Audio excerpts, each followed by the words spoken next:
Ngasing moleng sinbiro Yaripok Excellency Opticals Yaripok Hospital gi hek mayuk nabada leisari anok leibada chada kun fawagi kanabasi phangbiho खंगहंजबा Grace Cottage Academy कक्सिंगी माइकैदगी पेरेंट्सिंगी मफमदा करिगुंबा खरदंग खंगहंजरी मदुदी मार्च की तांग निपानदगी क्लास 6 दगिना 10 फाउगी रेगुलर क्लास हौजख्री गवर्नमेंट की ऑर्डर की मतुंगिना प्री नर्सरी दगिना क्लास 5 फाउगी WhatsApp online Zoom class April तांग 3 दगी हौजरे मरम अदुना पेरेंट्सिंगना स्कूलदा लाक्पिदुना तानबियु अमदी सुक्सोय सोयदना क्लास यावहनबियु खंगहंजरीबा प्रिंसिपल GCCN EDF कक्सिंग 9366 424189 अमुक्तंग हना 9366 424189 कबीरानी फुंद्रेमयुम जुबेदाबो थागत बफोंदोक्सरी नुंसंग नमतम सांगना नाबा चिकपा पोंबा खोंग हांबा यादबा ई ताबा खोंग तोइना तोइना हामनिंग तौबा हांबा यादबा खोंग नाबा लेंबान नाबा खुदिंगमक अदो हिदाक अमुक्तंग थकपदा पुंफा फरे हाइना डायमंड रेडियो की मतेंगना मेदामबो हन्ना थागत बफोंदोक्सरी थागत बफोंदोक्सरीबा TS जंपो चांदेल दंपी विलेज थागत बफोंदोक्सरीबा TS संजोय सिंह लमदिंग थागत बफोंदोक्सरीबा इबेतोंबी लैमा यारिपोक थागतबा फोंदोक्सरीबा वाई धनंजय नोंपोक सेंमाई थागतबा फोंदोक्सरीबा जहुरा मयांग इम्फाल बेंगुन लौको तानबियु खनबियु कबीरानी फुंद्रेमयुम जुबेदा बेंगुन मखा मेन रोड अकुपा मरोल गिदमक 9402783274 अमुक्तंग हन्ना 9402783274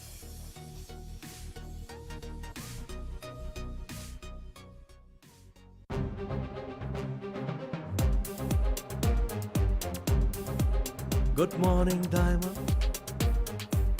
Good morning. Good morning. Good morning. Good morning, Diamond. Good morning. Good morning, Diamond. Adom na tabiri ba channel asi 91.2 MHz ta sandok chariba Manipur की इहान हानबा अदुगुमलबा community radio service के good morning Diamond की programme ने programme असगी खुथांगदा नुंगतिगी फोंगलिबा पाउसे खना नैनबा अमदी मियाम की पुंगनिंगदा फाउबिरपा पुंगनिंगी वखलोनबु अखोय मयाम खना नैनदुना तानमिनबगी अदुगुमलबा अखनबा प्रोग्राम हाउजिक लेजरे अदोंगी दमक्ता डायमंड रेडियो ना संदोकचरी good morning Diamond good morning Good morning. Good morning, Diamond. Good morning.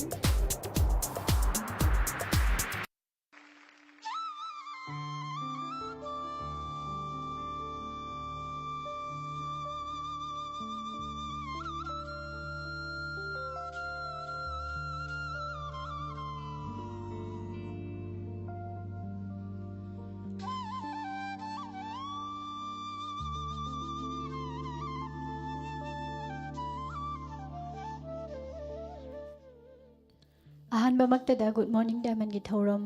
ताबिरिबसिंगबो Pushparani लाइश्रमना तराम नोक्सरी हौजी नुक्ति की फोंगलेबा पाउसे सिंगदगी लौथोकजबा मरुओइबा पाउसिंग म्यामदा पिजरी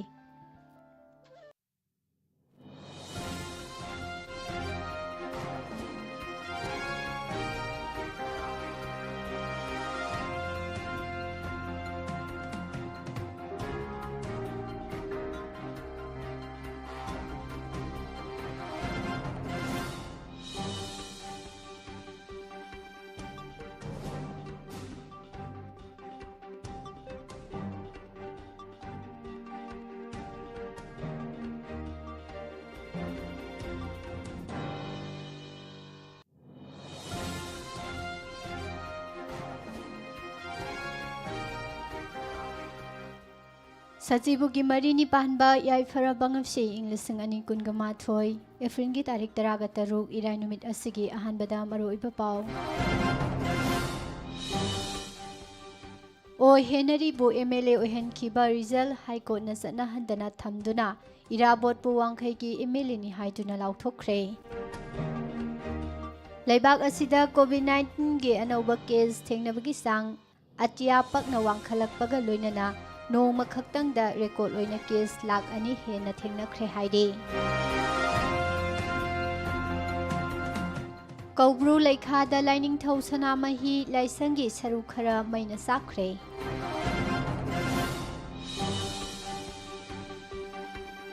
COVID-19 ꯅꯦꯒꯦꯇꯤꯚ ꯑꯣꯏꯕꯒꯤ ꯔꯤꯄꯣꯔꯠ ꯄꯥꯏꯗꯅ ꯃꯄꯥꯟꯗꯒꯤ ꯂꯥꯛꯄꯁꯤꯡ ꯃꯅꯤꯄꯨꯔꯗ ꯆꯪꯂꯛꯄ ꯑꯦꯄ꯭ꯔꯤꯜꯒꯤ ꯇꯥꯔꯤꯛ 19ꯗꯒꯤ ꯊꯤꯡꯈ꯭ꯔꯦ꯫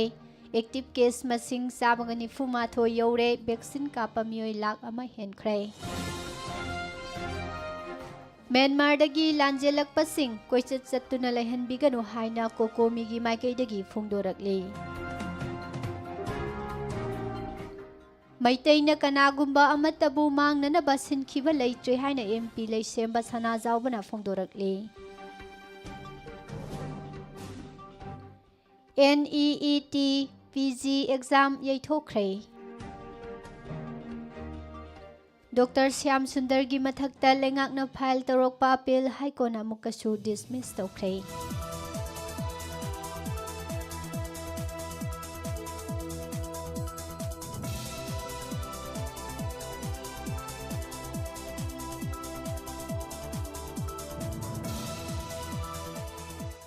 INAꯒꯤ ꯀꯝꯄ꯭ꯂꯦꯛꯁꯇ ꯄꯥꯡꯊꯣꯛꯄ ꯂꯩꯉꯥꯛꯀꯤ ꯊꯧꯔꯝ ꯃꯔꯤꯡ ꯃꯔꯥꯡꯍꯟꯕꯗ ꯃꯣꯏꯔꯥꯡꯒꯤ ꯃꯤꯌꯥꯝꯅ ꯄꯦꯟꯅꯗ꯭ꯔꯦ ꯍꯥꯏꯔꯤ ꯑꯃꯗꯤ ꯁꯅꯥ ꯂꯩꯕꯥꯛ ꯄꯥꯎꯆꯦꯒꯤ ꯔꯣꯕꯤꯟꯁꯟꯅ ꯃꯦꯗꯤꯌꯥ ꯀꯦꯝꯄꯦꯟꯒꯤ ꯐꯣꯇꯣ ꯀꯣꯝꯄꯤꯇꯤꯁꯟꯗ ꯃꯀꯣꯛ ꯑꯣꯏꯔꯦ꯫ ꯃꯔꯨꯑꯣꯏꯕ ꯄꯥꯎꯁꯤꯡ ꯍꯧꯖꯤꯛ ꯃꯤꯌꯥꯝꯗ ꯁꯟꯗꯣꯛꯅ ꯄꯤꯖꯔꯤ꯫ ꯀꯨꯝꯖꯥ ꯏꯪ 2018ꯒꯤ ꯃꯥꯔꯆꯀꯤ ꯇꯥꯔꯤꯛ 4ꯗ ꯄꯥꯡꯊꯣꯛꯈꯤꯕ 11ꯁꯨꯕ ꯃꯅꯤꯄꯨꯔ ꯁ꯭ꯇꯦꯠ ꯑꯦꯁꯦꯝꯕ꯭ꯂꯤ ꯏꯂꯦꯛꯁꯟꯗ ꯋꯥꯡꯈꯩ ꯑꯦꯁꯦꯝꯕ꯭ꯂꯤ ꯀꯣꯟꯁꯇꯤꯇ꯭ꯌꯨꯑꯦꯟꯁꯤꯗꯒꯤ ꯀꯣꯡꯒ꯭ꯔꯦꯁꯀꯤ ꯇꯤꯀꯦꯠꯇ ꯃꯤꯔꯦꯞ ꯑꯣꯏꯈꯤꯕ ꯑꯣꯀ꯭ꯔꯝ ꯍꯦꯅꯔꯤ ꯆꯍꯤ 63 ꯑꯄꯣꯛꯄ ꯂꯩꯈꯤꯗ꯭ꯔꯕ ꯑꯣ ꯂꯨꯈꯣꯏ ꯃꯟꯇ꯭ꯔꯤ ꯄꯨꯈ꯭ꯔꯤꯗ ꯂꯩꯕꯕꯨ ꯄꯥꯡꯊꯣꯛꯈꯤꯕ ꯃꯤꯈꯜ ꯑꯁꯤꯒꯤ ꯔꯤꯖꯜꯇ AC ꯑꯁꯤꯒꯤ ꯔꯤꯇꯔꯟ ꯀꯦꯟꯗꯤꯗꯦꯠꯅꯤ ꯍꯥꯏꯗꯨꯅ ꯂꯥꯎꯊꯣꯛꯈꯤꯕ ꯔꯤꯖꯜ ꯑꯗꯨꯕꯨ ꯆꯠꯅꯍꯟꯗꯅ ꯊꯝꯈꯤꯕꯒ ꯂꯣꯏꯅꯅ ꯃꯤꯈꯜ ꯑꯁꯤꯗ ꯃꯍꯥꯛꯀ ꯂꯝꯕꯥ ꯇꯧꯅꯈꯤꯕ ꯀꯦꯟꯗꯤꯗꯦꯠ ꯑꯅꯤꯒꯤ ꯃꯅꯨꯡꯗ ꯑꯃ ꯑꯣꯏꯔꯤꯕ ꯌꯨꯝꯈꯥꯝ ꯏꯔꯥꯕꯣꯠ ꯆꯍꯤ 68 ꯑꯄꯣꯛꯄ ꯂꯩꯈꯤꯗ꯭ꯔꯕ ꯋꯥꯏ ꯑꯉꯥꯡ ꯌꯥꯏꯃ ꯈꯨꯔꯥꯏ ꯑꯍꯣꯡꯒꯩꯕꯨ ꯋꯥꯡꯈꯩ ACꯒꯤ MLAꯅꯤ ꯍꯥꯏꯗꯨꯅ ꯂꯥꯎꯊꯣꯛꯈ꯭ꯔꯦ꯫ ꯍꯥꯏꯀꯣꯔꯠ ꯑꯣꯐ ꯃꯅꯤꯄꯨꯔꯒꯤ ꯑꯣꯔꯗꯔ ꯑꯁꯤ ꯀꯣꯔꯠ ꯑꯁꯤꯗ ꯋꯥꯏ ꯏꯔꯥꯕꯣꯠꯅ ꯄꯤꯇꯤꯁꯅꯔ ꯑꯣꯏꯗꯨꯅ ꯐꯥꯏꯜ ꯇꯧꯔꯛꯈꯤꯕ ꯏꯂꯦꯛꯁꯟ ꯄꯤꯇꯤꯁꯟ ꯅꯝꯕꯔ 2/2017ꯒꯤ ꯋꯥꯌꯦꯜ ꯆꯠꯊꯔꯛꯂꯕ ꯃꯇꯨꯡꯗ ꯃꯁꯤꯒꯤ ꯑꯔꯣꯏꯕ ꯍꯤꯌꯥꯔꯤꯡ ꯃꯃꯥꯡ ꯊꯥꯒꯤ ꯇꯥꯔꯤꯛ 13ꯗ ꯄꯥꯡꯊꯣꯛꯂꯒ ꯔꯤꯖꯥꯔꯚ ꯇꯧꯗꯨꯅ ꯊꯝꯂꯛꯈꯤꯕ ꯖꯖꯃꯦꯟ ꯑꯃꯁꯨꯡ ꯑꯣꯔꯗꯔ ꯑꯁꯤ ꯉꯔꯥꯡ ꯂꯥꯎꯊꯣꯛꯇꯨꯅ ꯈꯪꯍꯟꯈꯤꯕꯅꯤ꯫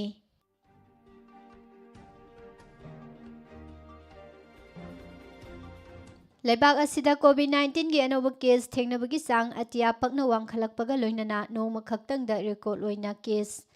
ꯂꯥꯛ 2 ꯍꯦꯟꯅ ꯊꯦꯡꯅꯈ꯭ꯔꯦ꯫ ꯍꯦꯜꯊ ꯃꯤꯅꯤꯁꯇ꯭ꯔꯤꯅ ꯉꯔꯥꯡ ꯑꯌꯨꯛ ꯄꯤꯈꯤꯕ ꯔꯤꯄꯣꯔꯠ ꯑꯃꯒꯤ ꯃꯇꯨꯡ ꯏꯟꯅ ꯍꯧꯈꯤꯕ ꯄꯨꯡ 24 ꯑꯁꯤꯗ ꯏꯟꯗꯤꯌꯥꯗ COVID-19ꯒꯤ ꯑꯅꯧꯕ ꯀꯦꯁ ꯂꯥꯛ 2,838 ꯊꯦꯡꯅꯗꯨꯅ ꯑꯄꯨꯟꯕ ꯀꯦꯁ ꯃꯁꯤꯡ ꯀ꯭ꯔꯣꯔ 1,90,000 ꯍꯦꯟꯈ꯭ꯔꯦ꯫ ꯍꯧꯈꯤꯕ ꯄꯨꯡ 24 ꯑꯁꯤꯗ ꯃꯤꯑꯣꯏ 1,639ꯁꯨ ꯁꯤꯈꯤꯕꯒ ꯂꯣꯏꯅꯅ ꯂꯩꯅꯥ ꯂꯥꯏꯆꯠ ꯑꯁꯤꯅ ꯁꯤꯈꯤꯕ ꯃꯁꯤꯡ ꯄꯨꯟꯅ ꯂꯥꯛ 1,68,118 ꯌꯧꯈ꯭ꯔꯦ꯫ ꯉꯔꯥꯡꯒꯤ ꯑꯁꯤ ꯊꯥꯔꯒ ꯀꯦꯁ ꯂꯥꯛ 1.5ꯒꯤ ꯃꯊꯛꯇ ꯊꯦꯡꯅꯕ ꯑꯁꯤ ꯊꯪꯅ ꯊꯪꯅꯅ ꯅꯨꯃꯤꯠ 5ꯅꯤ ꯁꯨꯔꯦ꯫ ꯎꯠꯇꯔ ꯄ꯭ꯔꯗꯦꯁ, ꯗꯦꯜꯂꯤ, ꯀꯔꯅꯥꯇꯀꯥ, ꯃꯩꯙ꯭ꯌ ꯄ꯭ꯔꯗꯦꯁ, ꯒꯨꯖꯔꯥꯠ, ꯔꯥꯖꯁꯊꯥꯟ, ꯍꯔꯤꯌꯥꯅꯥ, ꯋꯦꯁ ꯕꯦꯡꯒꯣꯜ ꯑꯃꯁꯨꯡ ꯕꯤꯍꯥꯔꯗꯁꯨ ꯍꯧꯈꯤꯕ ꯄꯨꯡ 24 ꯑꯁꯤꯗ ꯀꯦꯁ ꯃꯁꯤꯡ ꯈ꯭ꯋꯥꯏꯗꯒꯤ ꯌꯥꯝꯅ ꯊꯦꯡꯅꯈꯤ ꯍꯥꯏꯔꯤ꯫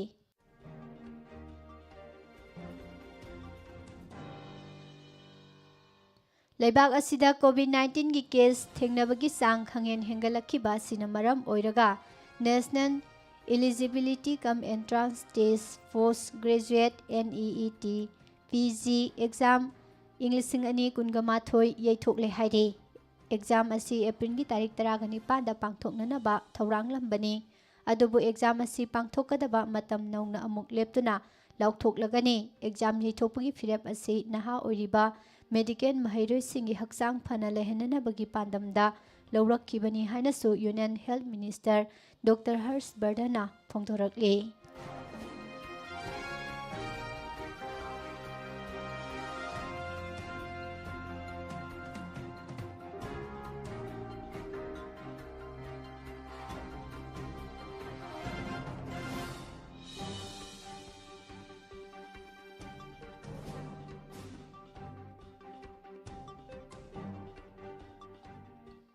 सपरमैना पुलिस स्टेशन की मनुंग चनबा कौब्रू लेखादा लेबा अरुबा लाइसंग अमा ओइरिबा लाइनिंगथौ सनामही लाइसंगी सरुक खरा मैना साख्रे हाइरी लाइसंग असिबु पानरिबा मियोइगी युम मनुंगदा थंबा पोतचैसु सखंगदबा सिंगना मै थाबिरमले थौदोक असिगी मतांगदा लाइनिंगथौ सनामही लाइसंग असिबु पानरिबा कौब्रू याइमा इलाइस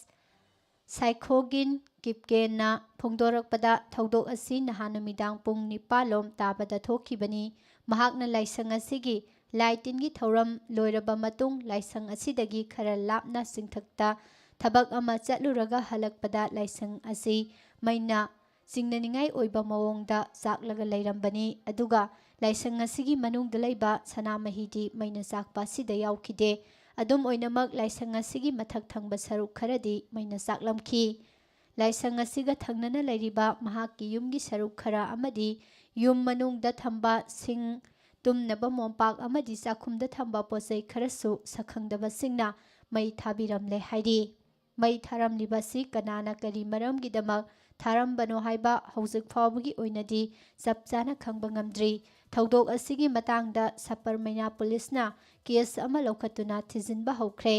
पनबा याबदी एप्रिल की तारीख 12 अमसुंग 13 की लोनबा अहिंगदा सखंगदबा मियोइ खरना कौब्रू सिंह काफमगी सिंखोंगदा लैबा अनिसुबा RCC ब्रिज अमा थुगाइरखिबगी थौदोक लैख्रबनी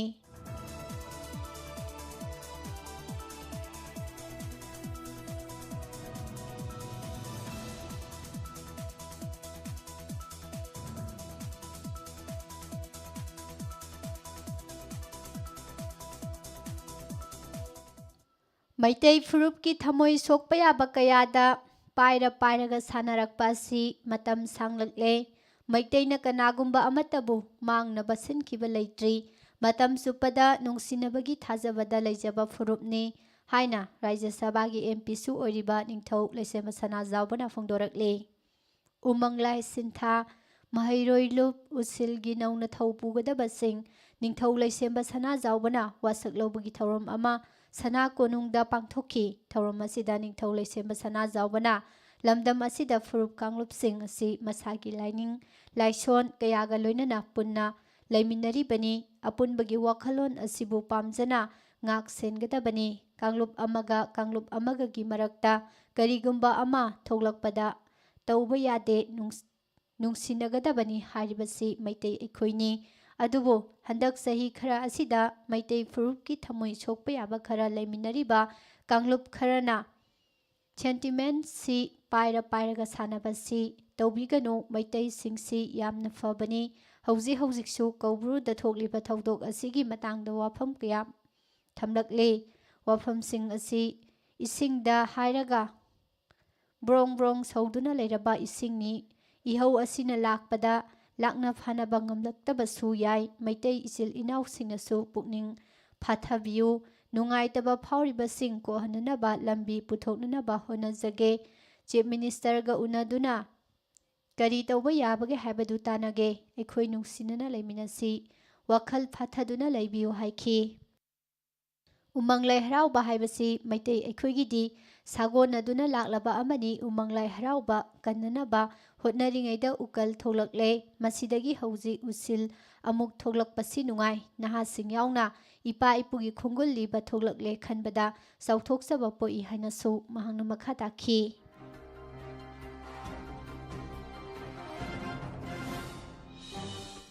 हौजिक म्यांमारदा थोक्लिबा इरांग असिना मरम ओइदुना मिसि मिना कया यावरकपा असिना युमथंगनना लैरिबा नॉर्थ ईस्ट स्टेटसिंग अमसोंग मपुंग ओइना मणिपुरदा म्यांमार मचा कया लांजिनरक्तुना संसिलक्लिबा मयाम असि मणिपुर लेंगांगना चपचाना पॉलिसी अमा सेंबिरगा मियोइबा अमगी मिनुंगसि येंगदुना लांजिलक्लिबा मयाम असिगी रिलीफ कैम्पना सिंगबा हांगदोकपियु म्यांमारदगी लांजेलक्पसिंग कोइचत चतुना लैहनबिगनु हाइना कोकोमीगी कन्वेक्नर सुनिन करामना फोंदोरकले UCM गी ऑफिसदा ngarang nuthil pangthokiba paugi mifamda कोकोमीगी कन्वेक्नर सुनिन करामना म्यांमारदगी मणिपुरदा संगसिलक्लिबा अमदी लांजेलक्लिबा मयाम असि फजना अखोइना आइडेंटिफाई तौरगा रेजिस्टर तौदुना अकक्नबा मफम अमदा लैहल्लगा इरांग फरकलबा मतमदा हलहनखिबा याननबा मणिपुर लेंगाकना पॉलिसी अमा सेमबियु मणिपुरदा चंगसिलक्लिबा मयाम असी मफम अमदगी मफम अमदा चलहनदनबा होटनगदबनी कोकोमीनसु लेंगाकना लौखलक्पा थबक थौरम खुदिंगमक्ता मतेंग पांगनी मणिपुरदा लेमिनरिबा फुरुप खुदिंगमक्नसु म्यांमारदगी लांजेनरक्लिबा मयाम असी आइडेंटिफाई तौरगा करमना लेहनगदगे हाइबसी मणिपुरदा खुंदारिबा मयाम पुम्नमक्ना सेम सादुना लई हाइनसु फोंदोरखी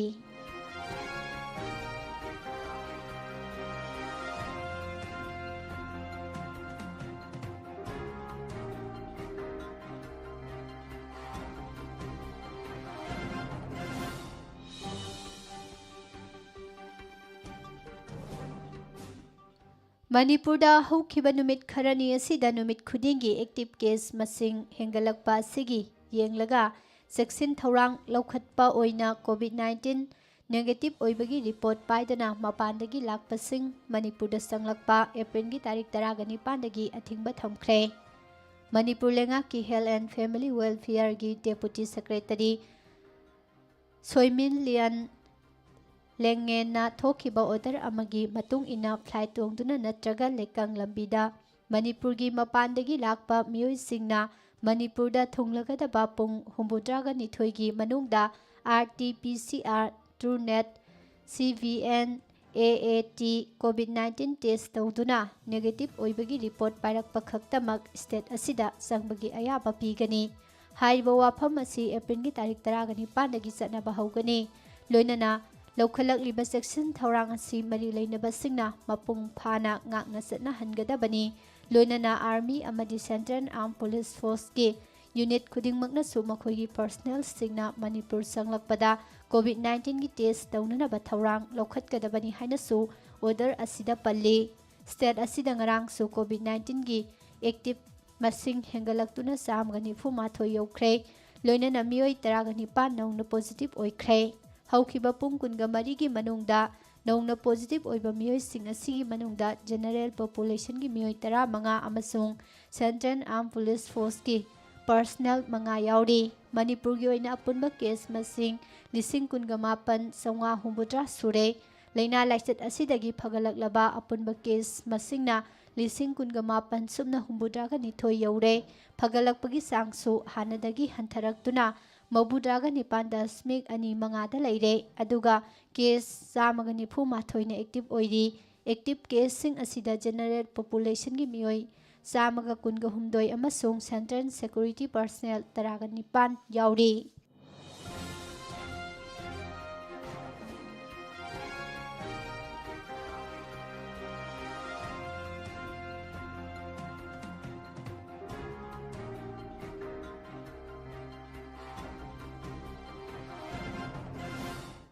डॉक्टर के राजोना मणिपुर लेंगा की मेडिकल एंड हेल्थ सर्विसेज के डायरेक्टर ओइरंबदगी महाकी सर्विस मतम लोइरदना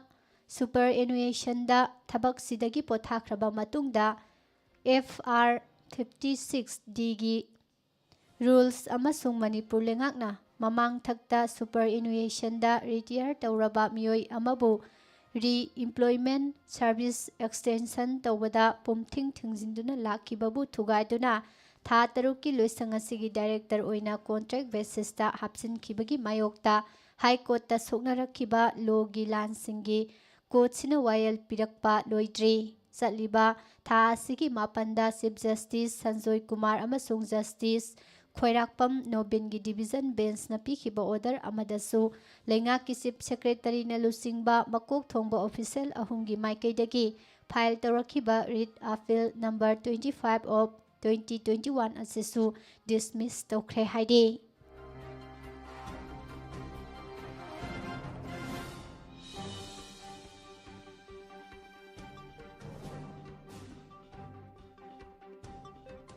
United People's Revolutionary Front of Manipur UPRFM ना कंगलैपाक मणिपुर निंगतंबा यावोलुप अमा ओइना यावोल इहौ सथादुना लाखिबा सही अहुम फारकपगा लोइनना लुप की अहुम सुबा राइजिंग डे थौरम एप्रिल की तारीख 15 इंग्लिशिंग 2019 ना लाकपदा लुप की जनरल हेडक्वार्टर डिविजनल अमदी सेक्टोरियल एरिया सिंगदा तोंगान तोंगान थौरम सिंग पार्टी कदर अमदी मियामगा लोइनना पांगथोखरे हाइना UPRFM गी information and publicity secretary and Rolin alias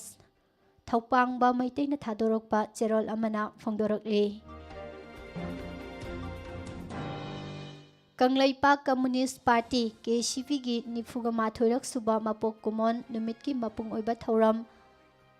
चामगा कुंथ्रा माथोय battalion दा नहान पांगथोखरे हाइना लोना अथिंगबा थमख्रबा KCP गी इंफॉर्मेशन एंड पब्लिसिटी गी सेक्रेटरी इन चार्ज S मंगालना थादोरकपा चेरोल अमदसु फोंदोरकले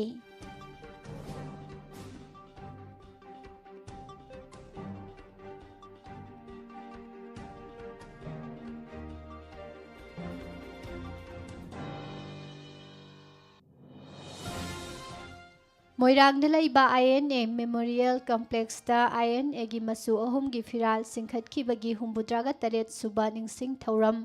मरिंग मरांग हनबदा मफम असिगी मियामना हाइनिंगाई लेतना पेंदबा फोंदोकनारकली थौरम असि नॉर्थ ईस्ट काउंसिल मणिपुर लेंगाकी आर्ट एंड कल्चर डिपार्टमेंट सिंबना सिनबा लेंगाकी ओइबा थौरमनी असिगुम्बा थौरम अमा पांगथोकबदा पॉलिटिकल पार्टी सिंगी ओइबा ममी ताहंदबा हाइबसी ममांगाइदगी चटनरगा लाई अदुबो लेंगाकना सिनबा थौरमसु ओइबा अदुगा महौसादगी चटनरकपा परम थुगाइदुना MLA गी मिजेंग मखादा BJP गी फिरान पाइदुना लंबीदा परेंग लेफनबा अमसुंग BJP गी तुपी उपतुना INA गी कॉम्प्लेक्स मनुंगदा मियोई मयाम पावसी मखाताना पिजरी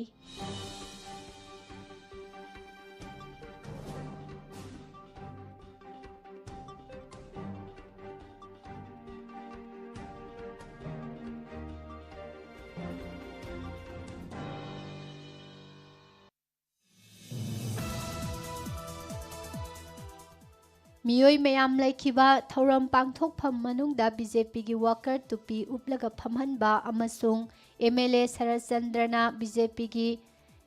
लेंग्यान फी यालगा थौरमदा सरुक याखिबा दो मोइरांगी मियामदा करेमनबनी हाइना लौदबा ngamde हाइना सु माइके अतोमगी मियामना फोंदोरकले चीफ मिनिस्टर ओकपा थोई ना अकाइबा लेते तौबदती ओकपगी थौरम अदु तोखाइना सिनफम थोई लेंगा की थौरमगा पार्टी की थबक थौरमगा पुनसिनबगी ममी ताहली थौरम असिदा सरुक यारिबा मिपुंग खुदिमक पार्टी अमगी मियोई नते सेंगलबा निंगतमलानगी खुबम अमा ओइरिबा INA दा कनागुंबा खरना पॉलिटिकल ओइबा खुद चंगबगी फिबम अमा लाहलिबसी चीफ मिनिस्टर नोंथोंबा बिरेना यंगसिनबिउ हाइखि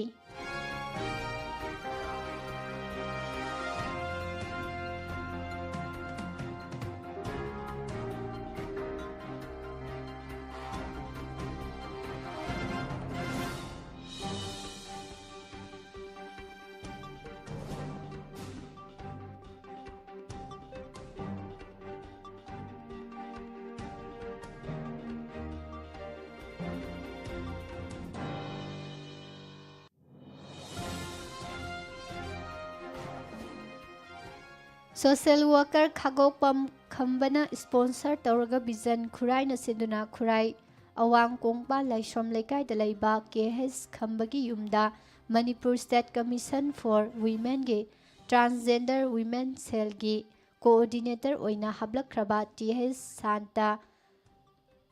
शांता खुराइबु तरामनो ओख्रे थौरम असिगा मरी लेनना retire additional chief engineer electricity अमसोंग सोशल वर्कर खागोकपम खंबना हाइखिबदा नुपी मानबीसिंगी ओइबा खुदोंचादबा कया थोगलकपदा मतेंग पांगनबा ट्रांसजेंडर वुमेन सेल गी कोऑर्डिनेटर ओइना TH शांताबु खलकपा असि यामना फै खली खुराई एसीदा लैबा ट्रांसजेंडर सिंगी याइफननबा अंगंबा थाक्ता होनगनी बिजन खुराइना खुराई एसीगी याइफननबा मतम की ओइबा थबक कया तौदुना लागली हंदक Manipur state commission for women ना ट्रांसजेंडर वुमेन सेल अमा हांगदोकपासी यामना फै मसिना ट्रांसजेंडर वुमेन सिंगी अवाबा मखोइना थेंगनबा खुदोंचादबा कया असि लोगी ओइबा मतेंग लौबदा अमदी मतेंग पांगनबा हाइदुना TH शांताबु को ऑर्डिनेटर ओइना हापीरकपा असि असुकी मतिक नुंगाई मतम सांगना महाकना ट्रांसजेंडर सिंगी होनरकपादो सखंगबीबनी हाइना लवी ngasidi सेल अमा हांगदोक्तुना कोऑर्डिनेटर ओइना हापलगा ट्रांसजेंडर गी प्रॉब्लम सिंग तानबा अमदी मतेंग पांगनबा होनबा असि अफबा खोंथांगनी TH सान्तनसु ट्रांसजेंडर कयागी अवा अना कयादा मतेंग पांगबा ngamlagani mahakpu coordinator oina hablakpa asida nungaiba phongdokpa oina ikai khumnaba utpani haiki Manipurgi nahasing mutkibagi phibamda lakliba asidagi kalhaunanabagi-damak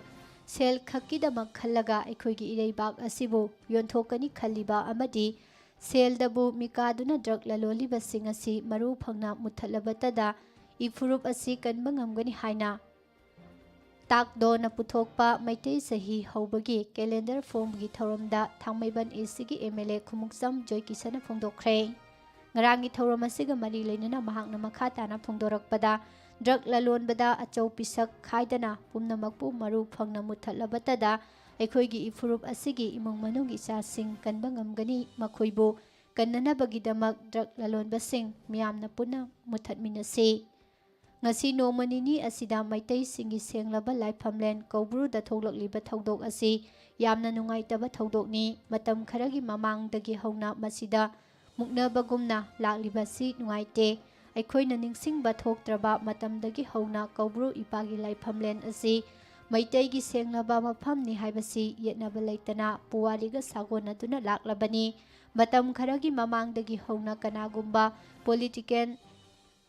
inspicate tauba manba kharana irang thohange haina taurakpadawna ui Manipurgi Chief Minister nasu Singmi tami amatu oina punsinduna yamna ing taple haina laudi wafam asi thagatningaini Singmi tami nungsinaribasi kanagumba kharagi political interest da thugainaba hotnaba tawigano lengak nasu natraga asigumba thugairakpa mioi singnasu thugai khraba thong adu yamna thamoi sokningai oifam thoi karamba wakhalonda thugairibano haibadu athuba matamda khanganbaga loinana semjenbiyo haiki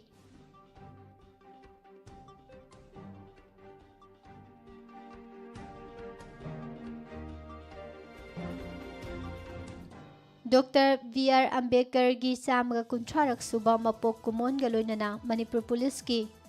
MPS officer Thaunaujam Brindada Lingjen Sana Langonbi Award lanthokre Imphal gi Major Khulda leiba Manipur Press Club-ta pangthokiba award sing lanthokpagi thauram asida Rajya Sabha gi MP su oriba ningthau Lesemba Sana Zawbana athoiba mithunglen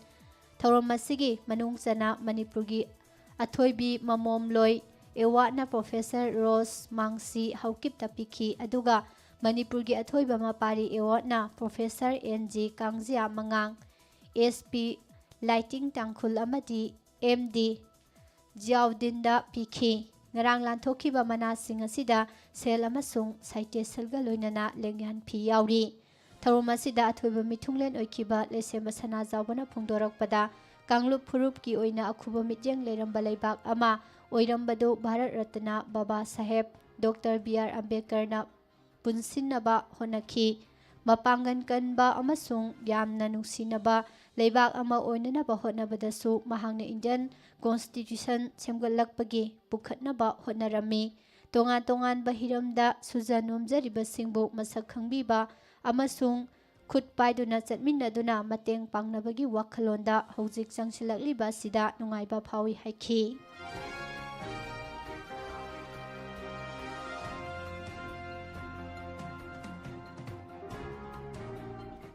Lai yekpa amasung lai sabada anhoba oina sangsilakliba artist-sing amasung mahairoi-singna aikhoigi leijaraklaba hiram asiga mari leinaba kayabu art asida masak thokna puthokpiraknaba Manipur lengaki Art and Culture Commissioner M. Joyna appeal tawkhre ngarang Imphal Art College na sinduna sahigi pangthokpa 13 suba Art Exhibition cum Fair 2021 gi thauram college asida hawdokhibaga loinana athoi ehen tanabada mana phanglakhraba mahairoi singda mana yenthopagi thauram amasu pangthokkhre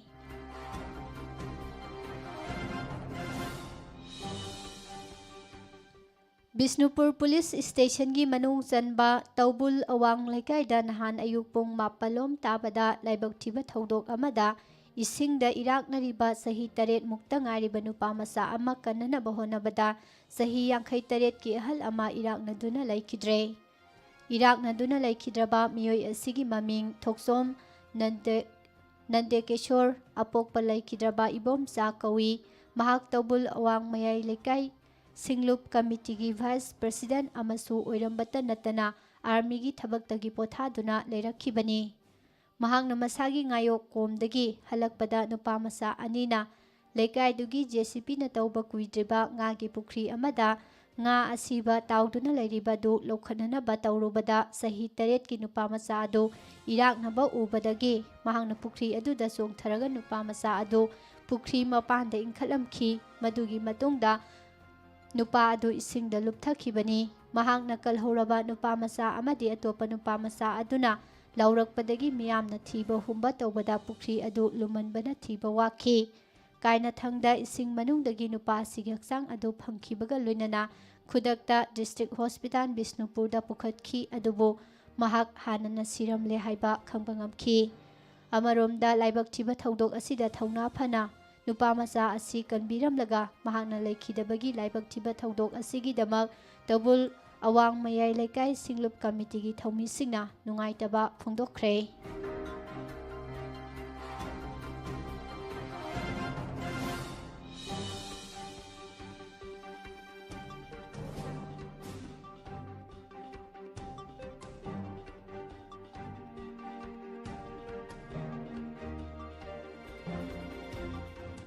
ꯍꯩꯔꯣꯛ ꯇꯨꯔꯦꯜꯕꯨ ꯂꯨ ꯅꯥꯟꯅ ꯊꯝꯅꯅꯕꯒꯤ ꯄꯥꯟꯗꯝꯗ environment ꯀꯟꯕ ꯂꯨꯞ EKL ꯍꯩꯔꯣꯛꯀꯤ ꯃꯁꯤꯡ ꯌꯥꯝꯂꯕ ꯊꯧꯃꯤꯁꯤꯡꯅ ꯉꯔꯥꯡ ꯍꯩꯔꯣꯛ ꯇꯨꯔꯦꯜꯒꯤ ꯍꯩꯔꯣꯛ ꯋꯥꯡꯖꯤꯡꯒ ꯇꯥꯏꯅꯕ ꯃꯄꯥꯗꯒꯤꯅ ꯔꯣꯃꯤꯌꯣ ꯕꯥꯜ ꯕꯤꯗ꯭ꯌꯥ ꯃꯟꯗꯤꯔ ꯁ꯭ꯀꯨꯜꯒꯤ ꯃꯄꯥ ꯐꯥꯎꯕ ꯅꯤꯡꯊꯤꯅ ꯁꯦꯡꯗꯣꯛꯈ꯭ꯔꯦ꯫ ꯇꯨꯔꯦꯜ ꯑꯁꯤ ꯂꯨ ꯅꯥꯟꯅ ꯊꯝꯕꯗ ꯃꯤꯌꯥꯝꯅ ꯃꯇꯦꯡ ꯄꯥꯡꯕꯤꯌꯨ, ꯇꯨꯔꯦꯜꯒꯤ ꯃꯄꯥꯜ ꯑꯃꯗꯤ ꯇꯨꯔꯦꯜ ꯈꯣꯡꯅꯨꯡꯗ ꯐꯠꯇ ꯍꯥꯎꯊꯤ ꯍꯨꯟꯊꯕ ꯂꯦꯞꯂꯁꯤ ꯍꯥꯏꯅ EKLꯒꯤ ꯃꯥꯏꯀꯩꯗꯒꯤ ꯍꯩꯔꯣꯛꯀꯤ ꯃꯤꯌꯥꯝꯗꯁꯨ ꯑꯄꯤꯜ ꯇꯧꯈꯤ꯫ EKLꯒꯤ ꯊꯧꯃꯤꯁꯤꯡꯅ ꯉꯔꯥꯡ ꯑꯌꯨꯛ ꯑꯉꯟꯕꯗꯒꯤ ꯍꯩꯔꯣꯛ ꯋꯥꯡꯖꯤꯡꯒ ꯇꯥꯏꯅꯕ ꯃꯄꯥꯗꯒꯤ ꯍꯧꯔꯒ ꯏꯄꯨ ꯃꯅꯣꯍꯔ ꯀꯨꯝꯐꯝ ꯍꯥꯏꯔꯒꯁꯨ ꯈꯪꯅꯕ ꯔꯣꯃꯤꯌꯣ ꯁ꯭ꯀꯨꯜ ꯃꯄꯥ ꯐꯥꯎꯕꯒꯤ ꯇꯨꯔꯦꯜꯒꯤ ꯁꯔꯨꯛꯀꯤ ꯅꯥꯛ ꯌꯦꯠꯇ ꯇꯥꯔꯝꯕ ꯐꯠꯇ ꯍꯥꯎꯊꯤ, ꯑꯃꯣꯠ ꯑꯀꯥꯏ ꯀꯌꯥ ꯑꯃꯗꯤ ꯇꯨꯔꯦꯜꯒꯤ ꯈꯣꯡꯅꯨꯡꯗ ꯄꯩꯁꯤꯜꯂꯝꯕ ꯑꯃꯣꯠꯄꯁꯤꯡꯁꯨ ꯁꯦꯡꯗꯣꯛꯈꯤ ꯍꯥꯏꯔꯤ꯫ ꯑꯃꯣꯠ ꯑꯀꯥꯏ ꯁꯦꯡꯗꯣꯛꯄꯒꯤ ꯊꯕꯛ ꯑꯁꯤꯗ JCP ꯑꯃ ꯁꯤꯖꯤꯟꯅꯗꯨꯅ ꯃꯐꯝ ꯆꯥꯅ ꯆꯥꯅ ꯃꯤꯌꯥꯝꯒꯤ ꯐꯠꯇ ꯍꯥꯎꯊꯤ ꯍꯨꯟꯗꯣꯛꯐꯝ ꯗꯝꯄꯤꯡ ꯁꯥꯏꯠ ꯀꯌꯥ ꯑꯃꯁꯨ ꯁꯦꯝꯈꯤ꯫ ꯇꯨꯔꯦꯜ ꯁꯦꯡꯕꯒꯤ ꯊꯕꯛ ꯑꯁꯤꯗ ꯍꯩꯔꯣꯛ ꯖꯤꯂꯥ ꯄꯔꯤꯁꯠ, ꯇꯤ.ꯅꯨꯡꯁꯤ ꯑꯃꯗꯤ ꯍꯩꯔꯣꯛ ꯄꯥꯔꯠ 1ꯒꯤ ꯄ꯭ꯔꯙꯥꯟ ꯂꯥꯏꯁ꯭ꯔꯝ ꯈꯝꯕꯁꯨ ꯁꯔꯨꯛ ꯌꯥꯗꯨꯅ ꯊꯧꯃꯤꯁꯤꯡꯕꯨ ꯄꯨꯛꯅꯤꯡ ꯊꯧꯒꯠꯄꯤꯈꯤꯕꯒ ꯂꯣꯏꯅꯅ ꯑꯉꯝꯕ ꯃꯇꯦꯡꯁꯨ ꯄꯥꯡꯈꯤ꯫ ꯇꯨꯔꯦꯜ ꯁꯦꯡꯕꯗ ꯁꯔꯨꯛ ꯌꯥꯈꯤꯕ EKLꯒꯤ ꯀꯟꯚꯦꯅꯔ ꯂꯥꯏꯁ꯭ꯔꯝ ꯖꯨꯒꯣꯜꯅ ꯐꯣꯡꯗꯣꯔꯛꯄꯗ EKLꯅ ꯆꯍꯤ ꯈꯨꯗꯤꯡꯒꯤ ꯍꯩꯔꯣꯛ ꯇꯨꯔꯦꯜꯕꯨ ꯂꯨ ꯅꯥꯟꯅ ꯊꯝꯕ ꯉꯝꯖꯕ ꯊꯥꯛꯇ ꯁꯦꯡꯗꯣꯛꯄꯒꯤ ꯊꯕꯛ ꯑꯃꯨꯛ ꯄꯥꯡꯊꯣꯛꯄꯒꯨꯝ ꯍꯟꯗꯛ ꯆꯍꯤꯒꯤꯁꯨ ꯇꯨꯔꯦꯜ ꯁꯦꯡꯕꯒꯤ ꯊꯕꯛ ꯑꯁꯤ ꯇꯧꯕꯅꯤ꯫ ꯍꯩꯔꯣꯛ ꯇꯨꯔꯦꯜꯒꯤ ꯅꯥꯛ ꯌꯦꯠꯇ ꯈꯨꯟꯗꯥꯔꯤꯕ ꯃꯤꯌꯥꯝꯅ ꯇꯨꯔꯦꯜꯗ ꯐꯠꯇ ꯍꯥꯎꯊꯤ ꯍꯩꯗꯣꯛꯄ ꯇꯧꯕꯤꯒꯅꯨ, ꯇꯨꯔꯦꯜꯗ ꯑꯃꯣꯠ ꯑꯀꯥꯏ ꯂꯪꯊꯣꯛꯄꯗꯒꯤ ꯍꯩꯔꯣꯛ ꯇꯨꯔꯦꯜ ꯑꯁꯤ ꯂꯩꯅꯥ ꯀꯌꯥꯒꯤ ꯄꯣꯠꯐꯝ ꯑꯣꯏꯔꯦ꯫ ꯃꯤꯌꯥꯝꯒꯤ ꯍꯛꯁꯦꯜꯗ ꯆꯥꯎꯅ ꯑꯀꯥꯏꯕ ꯄꯤꯔꯛꯇ꯭ꯔꯤꯉꯩꯗ ꯑꯩꯈꯣꯏ ꯄꯨꯟꯅ ꯋꯥꯈꯜ ꯇꯥꯃꯤꯟꯅꯗꯨꯅ ꯇꯨꯔꯦꯜ ꯑꯁꯤ ꯂꯨ ꯅꯥꯟꯅ ꯊꯝꯅꯅꯕ ꯍꯣꯠꯅꯃꯤꯟꯅꯁꯤ꯫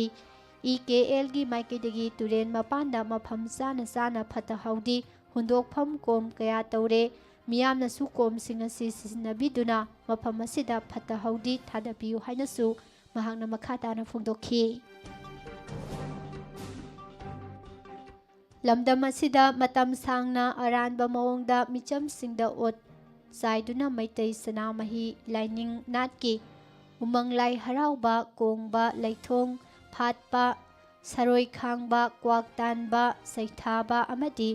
ꯁꯤꯡꯇꯦꯛ ꯁꯤꯡꯊꯥꯕꯒꯤ ꯊꯧꯔꯝꯁꯤꯡ ꯑꯁꯤ ꯂꯥꯏꯅꯤꯡ ꯀꯥꯡꯂꯣꯟꯒꯤ ꯆꯠꯅꯕꯤꯗꯁꯨ ꯃꯔꯤ ꯂꯩꯅꯗꯕ ꯁꯤꯔꯤ ꯁꯤꯔꯤ ꯒꯣꯕꯤꯟꯗꯖꯤ ꯇꯦꯝꯄꯜ ꯕꯣꯔꯗꯀꯤ ꯃꯈꯥꯗ ꯂꯩꯕ ꯂꯣꯏꯁꯪꯁꯤꯡꯅ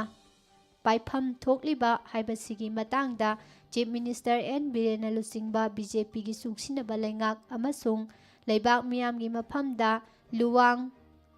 ꯅꯣꯡꯍꯨꯝ ꯁꯪꯒꯤ ꯃꯥꯏꯀꯩꯗꯒꯤ ꯑꯄꯤꯜ ꯇꯧꯔꯤ ꯍꯥꯏꯅ ꯂꯨꯋꯥꯡ ꯅꯣꯡꯍꯨꯝ ꯁꯪꯒꯤ ꯁꯦꯀ꯭ꯔꯦꯇꯔꯤ ꯍꯤꯖꯝ ꯆꯅꯨ ꯐꯖꯕꯤ ꯑꯦꯂꯥꯏꯁ ꯂꯣꯡꯖꯝ ꯐꯖꯕꯤ ꯂꯩꯃꯅ ꯊꯥꯗꯣꯔꯛꯄ ꯆꯦꯔꯣꯜ ꯑꯃꯗ ꯐꯣꯡꯗꯣꯔꯛꯂꯤ꯫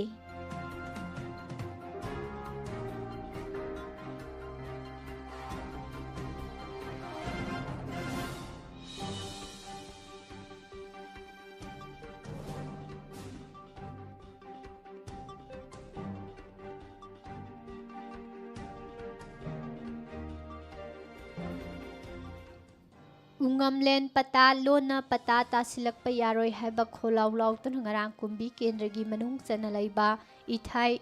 ꯋꯥꯄꯣꯛꯄꯤꯒꯤ ꯏꯃꯥ ꯐꯗꯤꯕꯤ ꯂꯥꯏꯕꯨꯡꯗ ꯎꯉꯝꯂꯦꯟ ꯂꯦꯛ ꯄ꯭ꯔꯣꯇꯦꯛꯁꯟ ꯀꯃꯤꯇꯤ ꯏꯊꯥꯏ ꯋꯥꯄꯣꯛꯄꯤꯅ ꯁꯤꯟꯗꯨꯅ ꯋꯥꯀꯠ ꯃꯤꯐꯝ ꯐꯝꯈ꯭ꯔꯦ꯫ ꯉꯔꯥꯡꯒꯤ ꯋꯥꯀꯠ ꯃꯤꯐꯝ ꯑꯁꯤꯗ ꯁꯔꯨꯛ ꯌꯥꯈꯤꯕ ꯀꯃꯤꯇꯤ ꯑꯁꯤꯒꯤ ꯚꯥꯏꯁ ꯄ꯭ꯔꯦꯁꯤꯗꯦꯟꯠ ꯑꯦꯟ ꯏꯅꯥꯎꯕꯤ ꯃꯩꯇꯩꯅ ꯍꯤꯔꯝ ꯑꯁꯤꯒ ꯃꯔꯤ ꯂꯩꯅꯅ ꯐꯣꯡꯗꯣꯔꯛꯄꯗ ꯃꯅꯤꯄꯨꯔ ꯂꯩꯉꯥꯛ ꯑꯃꯗꯤ ꯐꯣꯔꯦꯁꯠ ꯗꯤꯄꯥꯔꯠꯃꯦꯟꯠꯅ ꯋꯦꯠꯂꯦꯟ ꯑꯦꯔꯤꯌꯥ ꯀꯟꯅꯅꯕ ꯍꯣꯠꯅꯔꯤꯉꯩ ꯑꯃꯗꯤ ꯃꯅꯤꯄꯨꯔꯒꯤ ꯃꯍꯧꯁꯥꯒꯤ ꯂꯩꯖꯔꯝꯕ ꯄꯥꯠ ꯀꯌꯥ ꯃꯥꯡꯁꯤꯜꯂꯛꯂꯤꯕ ꯑꯁꯤꯕꯨ ꯀꯟꯅꯅꯕ ꯍꯣꯠꯅꯔꯤꯉꯩ ꯆꯩꯔꯛ ꯑꯁꯤꯗ ꯂꯅꯥꯏ ꯃꯤꯑꯣꯏ ꯈꯔꯅ ꯃꯥꯟꯅꯔꯒ ꯀꯩꯕꯨꯜ ꯂꯝꯖꯥꯎ ꯅꯦꯁꯅꯦꯜ ꯄꯥꯔꯛꯀꯤ ꯃꯈꯥ ꯊꯪꯕ ꯁꯔꯨꯛꯇ ꯂꯩꯕ ꯆꯥꯎꯔꯥꯛꯅ ꯂꯧ ꯄꯔꯤ ꯖꯥꯝꯕ꯭ꯔꯤꯔꯣꯝ ꯄꯥꯛ ꯆꯥꯎꯕ ꯋꯦꯠꯂꯦꯟ ꯑꯦꯔꯤꯌꯥ ꯑꯣꯏꯔꯤꯕ ꯎꯉꯝꯂꯦꯟ ꯄꯥꯠꯀꯤ ꯃꯐꯝ ꯈꯔꯗ ꯄꯇꯥ ꯇꯥꯁꯤꯟꯅꯕ ꯍꯣꯠꯅꯔꯤꯕ ꯑꯁꯤ ꯌꯥꯅꯤꯡꯗꯦ꯫ ꯃꯅꯤꯄꯨꯔ ꯂꯩꯉꯥꯛꯅ ꯃꯅꯤꯄꯨꯔꯒꯤ ꯑꯣꯏꯅ ꯃꯍꯧꯁꯥꯗꯒꯤ ꯂꯩꯔꯛꯂꯕ ꯄꯥꯠꯁꯤꯡ ꯋꯦꯠꯂꯦꯟ ꯑꯣꯏꯕ ꯃꯐꯝꯁꯤꯡ ꯀꯟꯅꯕ ꯆꯪꯁꯤꯜꯂꯛꯂꯤꯕ ꯈꯣꯡꯖꯪ ꯑꯁꯤꯗ ꯎꯉꯝꯂꯦꯟ ꯄꯥꯠ ꯑꯁꯤꯁꯨ ꯑꯃꯅꯤ꯫ ꯑꯗꯨꯕꯨ ꯍꯥꯏꯔꯤꯕ ꯄꯥꯠ ꯑꯁꯤꯒꯤ ꯑꯀꯣꯏꯕꯗ ꯇꯥꯔꯤꯕ ꯄ꯭ꯔꯖꯥ ꯃꯤꯌꯥꯝ ꯈꯪꯍꯟꯗꯅ ꯍꯨꯔꯥꯟ ꯂꯣꯟꯅꯥꯗ ꯄꯥꯠ ꯑꯁꯤꯒꯤ ꯃꯅꯨꯡꯗ ꯂꯩꯕ ꯗꯥꯛ ꯅꯝꯕꯔ 112ꯒꯤ ꯃꯐꯝ ꯈꯔꯗ ꯂꯅꯥꯏ ꯃꯤꯑꯣꯏ ꯈꯔꯅ ꯃꯈꯣꯏꯒꯤ ꯈꯨꯗꯣꯡꯆꯥꯕ ꯐꯪꯅꯕ ꯄꯥꯠ ꯑꯁꯤꯗ ꯄꯇꯥ ꯇꯥꯁꯤꯜꯂꯒ ꯎꯉꯝꯂꯦꯟ ꯄꯥꯠ ꯑꯁꯤꯒꯤ ꯃꯍꯧꯁꯥꯒꯤ ꯐꯤꯕꯝ ꯀꯥꯏꯍꯟꯅꯅꯕ ꯍꯣꯠꯅꯔꯤꯕ ꯑꯁꯤ ꯌꯥꯅꯤꯡꯗꯦ ꯍꯥꯏꯅ ꯐꯣꯡꯗꯣꯔꯛꯈꯤ꯫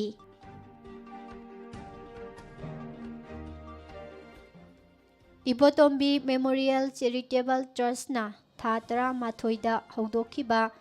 ꯏꯕꯣꯇꯣꯝꯕꯤ ꯃꯦꯃꯣꯔꯤꯌꯦꯜ ꯂꯦꯟ ꯕꯦꯡꯛꯄꯨ ꯍꯩꯔꯣꯛ ꯑꯦꯁꯦꯝꯕ꯭ꯂꯤ ꯀꯣꯟꯁꯇꯤꯇ꯭ꯌꯨꯑꯦꯟꯁꯤꯒꯤ ꯃꯁꯛ ꯅꯥꯏꯕ ꯈꯔꯅ ꯁꯦꯝꯖꯤꯟ ꯁꯥꯖꯤꯟꯕ ꯑꯔꯥꯟꯕ ꯋꯥꯐꯝꯁꯤꯡ ꯁꯤꯖꯤꯟꯅꯗꯨꯅ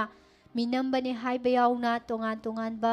ꯄ꯭ꯔꯣꯄꯦꯒꯟꯗꯥ ꯀꯌꯥ ꯇꯧꯗꯨꯅ ꯃꯤꯌꯥꯝꯅ ꯂꯥꯟꯅ ꯎꯍꯟꯅꯅꯕ ꯍꯣꯠꯅꯔꯛꯄ ꯑꯁꯤ ꯂꯥꯏꯕꯛ ꯊꯤꯕꯅꯤ, ꯃꯇꯨꯡ ꯇꯧꯕꯤꯔꯛꯀꯅꯨ ꯍꯥꯏꯅ ꯇ꯭ꯔꯁꯠ ꯑꯁꯤꯒꯤ ꯁꯦꯀ꯭ꯔꯦꯇꯔꯤ ꯃꯥꯏꯕꯝ ꯇꯣꯝꯊꯤꯜꯅ ꯐꯣꯡꯗꯣꯔꯛꯂꯤ꯫ ꯏꯕꯣꯇꯣꯝꯕꯤ ꯃꯦꯃꯣꯔꯤꯌꯦꯜ ꯆꯦꯔꯤꯇꯦꯕꯜ ꯇ꯭ꯔꯁꯠꯅ ꯁꯤꯟꯗꯨꯅ ꯉꯔꯥꯡ ꯍꯩꯔꯣꯛꯇ ꯂꯩꯕ ꯇ꯭ꯔꯁꯠ ꯑꯁꯤꯒꯤ ꯑꯣꯐꯤꯁꯇ ꯄꯥꯡꯊꯣꯛꯈꯤꯕ ꯄꯥꯎꯒꯤ ꯃꯤꯐꯝ ꯑꯃꯗ ꯃꯥꯏꯕꯝ ꯇꯣꯝꯊꯤꯜꯅ ꯇ꯭ꯔꯁꯠ ꯑꯁꯤꯅ ꯍꯤꯡꯁꯤ ꯑꯃꯗꯤ ꯍꯤꯡꯍꯟꯁꯤ ꯍꯥꯏꯕ ꯋꯥꯈꯜꯂꯣꯟꯗ ꯆꯍꯤ ꯂꯤꯁꯥꯡꯁꯤꯠꯅ ꯃꯤꯌꯥꯝꯒꯤ ꯑꯃꯗꯤ ꯁꯃꯥꯖꯀꯤ ꯃꯇꯦꯡ ꯄꯥꯡꯗꯨꯅ ꯂꯥꯛꯂꯤꯕ ꯇ꯭ꯔꯁꯠ ꯑꯁꯤꯕꯨ ꯑꯔꯥꯟꯕ ꯁꯦꯝꯖꯤꯟ ꯁꯥꯖꯤꯟꯕ ꯋꯥꯍꯩ ꯋꯥꯇꯥ ꯀꯌꯥ ꯁꯤꯖꯤꯟꯅꯗꯨꯅ ꯃꯤꯌꯥꯝ ꯂꯥꯟꯅ ꯎꯍꯟꯅꯅꯕ ꯍꯣꯠꯅꯔꯛꯄ ꯑꯁꯤ ꯂꯥꯏꯕꯛ ꯊꯤꯕꯅꯤ꯫ ꯍꯧꯖꯤꯛ ꯀꯣꯚꯤꯗ-19ꯅ ꯃꯔꯝ ꯑꯣꯏꯔꯒ ꯃꯇꯝ ꯁꯥꯡꯅ ꯊꯕꯛ ꯁꯨꯐꯝ ꯅꯣꯝꯐꯝ ꯂꯩꯇꯕꯅ ꯌꯨꯝꯗ ꯂꯩꯕꯅ ꯃꯔꯝ ꯑꯣꯏꯔꯒ ꯊꯦꯡꯅꯔꯛꯂꯤꯕ ꯆꯥꯅꯤꯡꯉꯥꯏ ꯊꯛꯅꯤꯡꯉꯥꯏ ꯂꯩꯇꯕꯒꯤ ꯑꯋꯥꯕ ꯀꯌꯥ ꯃꯥꯌꯣꯛꯅꯔꯤꯕ ꯑꯁꯤꯗꯒꯤ ꯀꯣꯛꯍꯟꯅꯅꯕ ꯄꯥꯟꯗꯝꯗ ꯏꯕꯣꯇꯣꯝꯕꯤ ꯃꯦꯃꯣꯔꯤꯌꯦꯜ ꯂꯦꯟ ꯕꯦꯡꯛ ꯑꯁꯤ ꯍꯥꯡꯗꯣꯛꯆꯕꯅꯤ꯫ ꯇ꯭ꯔꯁꯠ ꯑꯁꯤꯕꯨ ꯑꯃꯗꯤ ꯂꯦꯟ ꯕꯦꯡꯛ ꯑꯁꯤꯒꯤ ꯋꯥꯈꯜꯂꯣꯟꯕꯨ ꯅꯨꯡꯁꯤꯕꯤꯗꯨꯅ ꯇ꯭ꯔꯁꯠ ꯑꯁꯤꯗ ꯍꯧꯖꯤꯛ ꯐꯥꯎꯕꯗ ꯂꯧ ꯁꯉꯝ 314 ꯀꯠꯊꯣꯛꯄꯤꯔꯛꯄ ꯑꯃꯗꯤ ꯂꯧꯁꯤꯡ ꯑꯁꯤ ꯆꯤꯟꯖꯥꯛꯀꯤ ꯑꯋꯥꯕ ꯃꯥꯌꯣꯛꯅꯔꯤꯕ ꯂꯧꯗꯤ ꯎꯅꯤꯡꯕ ꯂꯧꯗꯤ ꯂꯩꯖꯗꯕ ꯃꯤꯑꯣꯏꯁꯤꯡꯗ ꯌꯦꯟꯊꯣꯛꯄ ꯑꯁꯤꯕꯨ ꯑꯦꯁꯦꯝꯕ꯭ꯂꯤ ꯀꯣꯟꯁꯇꯤꯇ꯭ꯌꯨꯑꯦꯟꯁꯤ ꯑꯁꯤꯒꯤ ꯃꯁꯛ ꯅꯥꯏꯕ ꯈꯔꯅ ꯃꯤꯌꯥꯝꯗ ꯅꯝꯊꯥꯛꯅꯤ ꯍꯥꯏꯕ ꯑꯁꯤꯗꯤ ꯂꯥꯏꯕꯛ ꯊꯤꯕꯅꯤ ꯍꯥꯏꯈꯤ꯫ ꯃꯤꯌꯥꯝꯒꯤꯗꯃꯛꯇ ꯀꯠꯊꯣꯛꯂꯕ ꯇ꯭ꯔꯁꯠ ꯑꯁꯤꯅ ꯄꯥꯏꯈꯠꯂꯛꯂꯤꯕ ꯊꯕꯛ ꯊꯧꯔꯝ ꯑꯁꯤꯕꯨ ꯁꯧꯒꯠꯄꯒꯤ ꯃꯍꯨꯠꯇ ꯃꯤꯌꯥꯝꯗ ꯂꯥꯟꯅ ꯎꯍꯟꯅꯅꯕꯒꯤ ꯊꯕꯛ ꯑꯁꯤ ꯇꯧꯕꯤꯒꯅꯨ꯫ ꯇ꯭ꯔꯁꯠ ꯑꯁꯤꯒꯤ ꯄ꯭ꯔꯦꯁꯤꯗꯦꯟꯠ ꯃꯣꯏꯔꯥꯡꯊꯦꯝ ꯑꯣꯀꯦꯟꯗ꯭ꯔꯣ ꯔꯥꯖꯅꯤꯇꯤꯒꯤ ꯂꯝꯗ ꯈꯣꯡꯗꯥꯖꯔꯒꯁꯨ ꯇ꯭ꯔꯁꯠ ꯑꯁꯤꯗꯤ ꯔꯥꯖꯅꯤꯇꯤꯒ ꯀꯔꯤꯒꯨꯝꯕ ꯍꯤꯔꯝ ꯑꯃꯠꯇꯗ ꯃꯔꯤ ꯂꯩꯅꯗꯦ꯫ ꯇ꯭ꯔꯁꯠ ꯑꯃꯗꯤ ꯃꯤꯌꯥꯝꯒꯤꯗꯃꯛꯇ ꯀꯠꯊꯣꯛꯂꯕ ꯑꯋꯥ ꯑꯅꯥ ꯇꯥꯔꯕꯁꯤꯡꯕꯨ ꯌꯣꯛꯈꯠꯅꯅꯕꯒꯤꯗꯃꯛꯇ ꯂꯤꯡꯈꯠꯆꯕꯅꯤ꯫ ꯇ꯭ꯔꯁꯠ ꯑꯁꯤꯅ ꯇꯧꯖꯔꯤꯕ ꯊꯕꯛ ꯊꯧꯔꯝꯁꯤꯡ ꯑꯁꯤꯗ ꯑꯃꯠꯇ ꯑꯣꯏꯅ ꯊꯧꯗꯥꯡ ꯂꯧꯃꯤꯟꯅꯁꯤ ꯑꯃꯗꯤ ꯑꯩꯈꯣꯏ ꯄꯨꯟꯅ ꯍꯤꯡꯃꯤꯟꯅꯗꯨꯅ ꯇ꯭ꯔꯁꯠ ꯑꯁꯤꯅ ꯍꯧꯗꯣꯛꯆꯔꯤꯕ ꯍꯤꯡꯁꯤ ꯑꯃꯗꯤ ꯍꯤꯡꯍꯟꯁꯤ ꯍꯥꯏꯕ ꯑꯁꯤꯗ ꯁꯔꯨꯛ ꯌꯥꯕꯤꯌꯨ꯫ ꯑꯗꯣꯝꯕꯨ ꯇ꯭ꯔꯁꯠ ꯑꯁꯤꯅ ꯇꯔꯥꯝꯅ ꯑꯣꯛꯆꯅꯅꯕ ꯈꯨꯠ ꯊꯥꯡꯒꯠꯂꯒ ꯂꯩꯖꯔꯤ ꯍꯥꯏꯅꯁꯨ ꯃꯍꯥꯛꯅ ꯃꯈꯥ ꯇꯥꯈꯤ꯫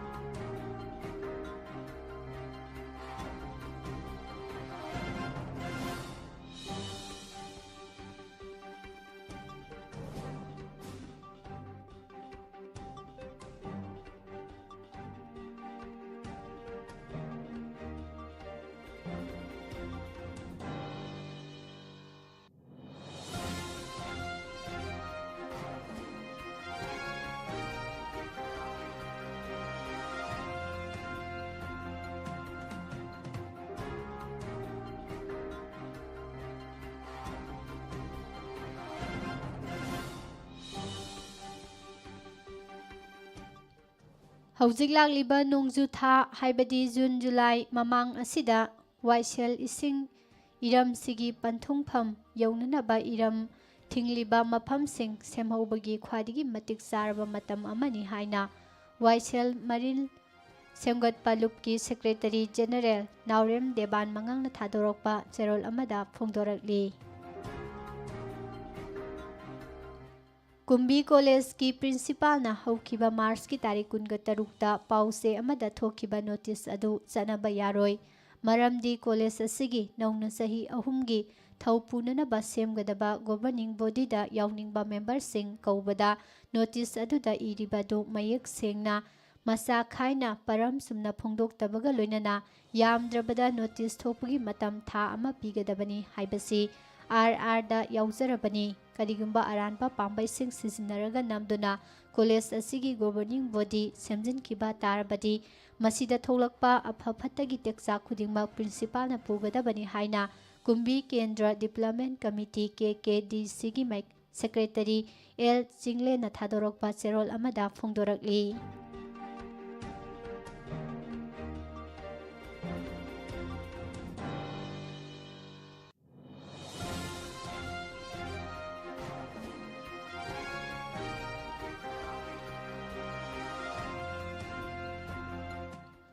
ꯇꯣꯞ ꯗꯨꯁꯔꯥ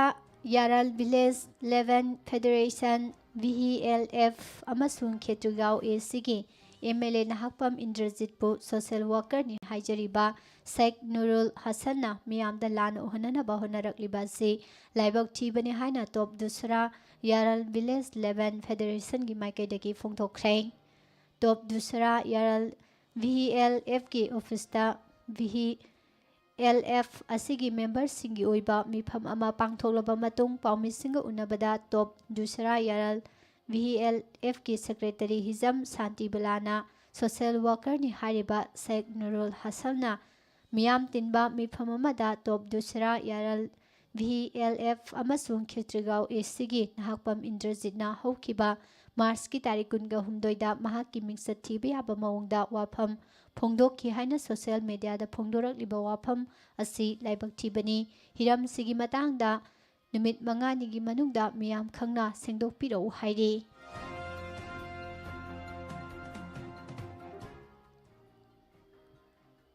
INA ꯃꯥꯔꯇꯤꯌꯔꯁ ꯃꯦꯃꯣꯔꯤꯌꯦꯜ ꯀꯝꯄ꯭ꯂꯦꯛꯁ ꯃꯣꯏꯔꯥꯡꯗ ꯏꯟꯗꯤꯌꯥꯅ ꯕ꯭ꯔꯤꯇꯤꯁꯇꯒꯤ ꯅꯤꯡꯈꯥ ꯇꯝꯕ ꯐꯪꯂꯕ ꯃꯇꯨꯡ ꯑꯍꯥꯟꯕ ꯑꯣꯏꯅ ꯏꯟꯗꯤꯌꯥꯒꯤ ꯃꯆꯨ 3ꯒꯤ ꯐꯤꯔꯥꯜ ꯆꯤꯡꯈꯠꯈꯤꯕ ꯆꯍꯤ 68 ꯁꯨꯔꯛꯄꯒꯤ ꯀꯨꯝꯑꯣꯟ ꯊꯧꯔꯝ ꯅꯍꯥꯟ ꯆꯤꯐ ꯃꯤꯅꯤꯁꯇꯔ N ꯕꯤꯔꯦꯟꯅ ꯀꯝꯄ꯭ꯂꯦꯛꯁ ꯑꯁꯤꯗ ꯏꯟꯗꯤꯌꯥꯒꯤ ꯐꯤꯔꯥꯜ ꯆꯤꯡꯈꯠꯇꯨꯅ ꯍꯧꯗꯣꯛꯈ꯭ꯔꯕ ꯃꯇꯨꯡ ꯉꯔꯥꯡ ꯃꯈꯥ ꯆꯠꯊꯔꯛꯄ ꯑꯣꯏꯅ ꯖꯋꯥꯍꯔꯂꯥꯜ ꯅꯦꯍꯔꯨ ꯃꯅꯤꯄꯨꯔ ꯗꯥꯟꯁ ꯑꯦꯀꯥꯗꯃꯤꯒꯤ ꯑꯥꯔꯇꯤꯁꯁꯤꯡꯅ ꯅꯥꯠꯀꯤ ꯑꯣꯏꯕ ꯖꯒꯣꯏ ꯏꯁꯩ ꯀꯌꯥ ꯄꯥꯡꯊꯣꯛꯇꯨꯅ ꯀꯜꯆꯔꯦꯜ ꯁꯣ ꯑꯃ ꯃꯤꯌꯥꯝꯗ ꯎꯠꯈ꯭ꯔꯦ꯫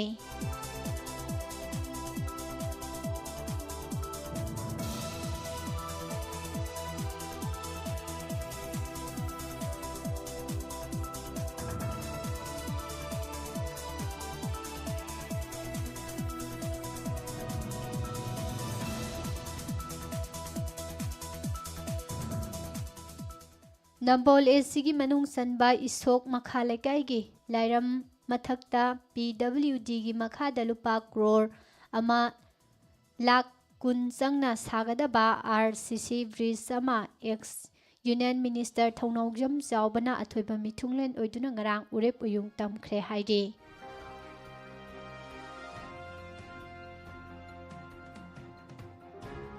ꯍꯧꯖꯤꯛ ꯑꯃꯨꯛ ꯃꯄꯥꯟꯒꯤ ꯑꯣꯏꯕ ꯄꯥꯎ ꯄꯤꯖꯔꯤ꯫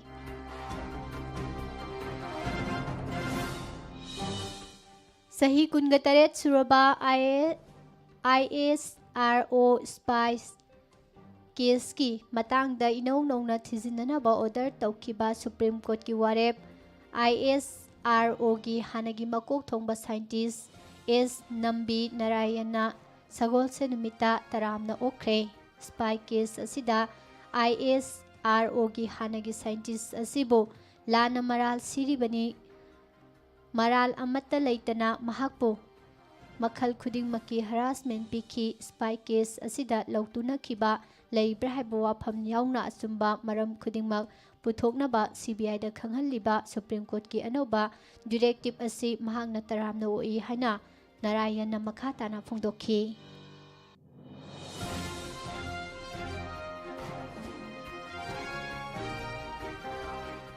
आंध्र प्रदेशदा रेकॉर्ड ओइबा मओंगदा युमसकैसा नुमिता मियोय लाख 6,18,000 कोरोना वायरस वैक्सीन कापख्रे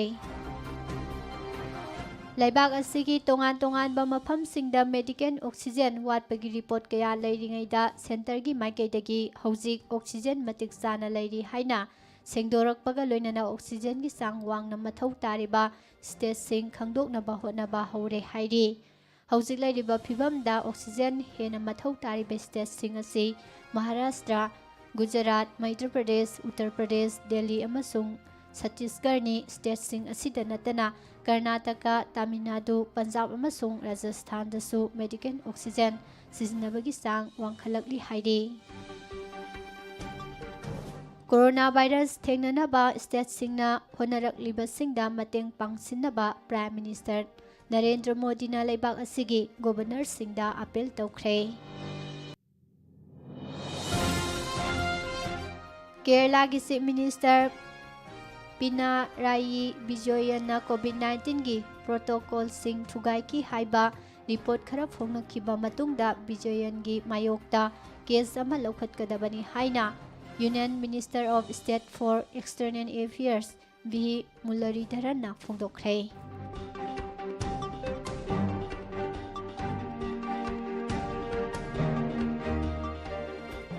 तेलंगानादा कोविड-19 वांखलकलिङैदा चीफ सेक्रेटरी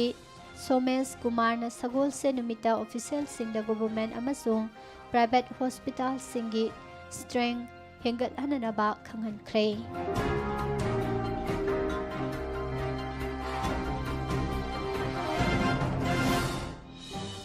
कोविड-19 मरम ओइदुना हौजिक बिहारदा लैरिबा फिबम असी येंगदुना स्टेट असिगी हेल्थ मिनिस्टर मंगल पांडेबु वेस्ट बेंगल की इलेक्शन कैंपेन की कोमथोकनबा राष्ट्रीय जनता दल की लीडर तेजस्वी यादवना प्राइम मिनिस्टर नरेंद्र मोदी अमसुंग बीजेपी की नेशनल प्रेसिडेंट जेपी नड्डादा तक्सिनख्रे हाइरि सेंगलबा सिटी वाराणसीदा लैरिबा होटल सिंगदा लैबा पांबा अमसुंग काशी विश्वनाथ अन्नपूर्णा अमसुंग संकट मोरचान लाइसंग सिंग यावना सिटी असिगी लाइसंग सिंगदा चंगबा पांबा मियोय खुदिंगमंगना ममांगी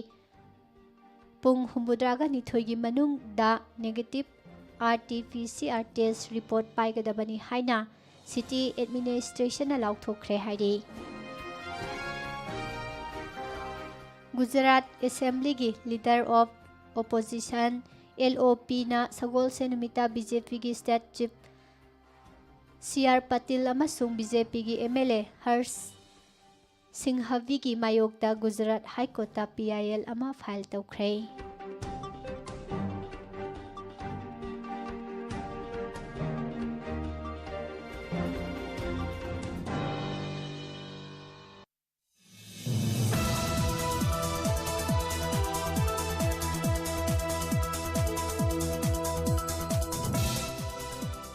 मेघालयदा कोविड-19 की केस मसिंग हेंगलकलबसु क्लास 12 स्टैंडर्डगी higher secondary school leaving certificate exam सिंग सोइदना पांगथोकनी हाइना मेघालय लेंगाकना लेपख्रे हाइरि स्टेट असिगी ओइबा SSLC एग्जाम अप्रैल की तारीख 13 तगी सोइदना होगने हाइबगा लोइनना secondary school leaving certificate SSLC exam चलिबा था असिगी तारीख 18 दगी हौरगनी हाइरि था असिगी तारीख 13 पांगथोकदौरिबा मिजोराम की सरसिफ असेंबली कॉन्स्टिट्यूएंसी की मरकी मिखलदा बोट थादबगी मतम पुंग अमा सांगदोकनबा election commission of India ECI ना वारेप लौख्रे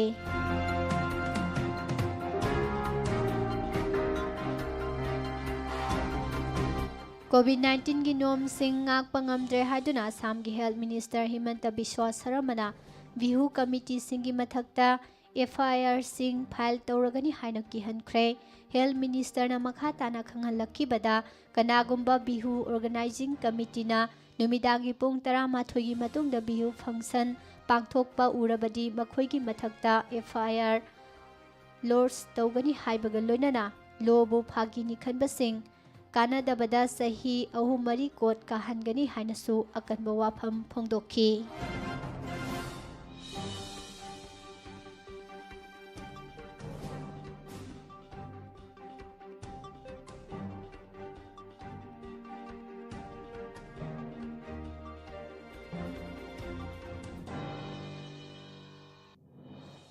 Myanmar Security Force na ngarang Mandalay medical workers singna khongjang sangsilingaida khongjang loising tamna nongmai kapagi thaudokta mioi ama laikidre kaya amana asok apan nangkhre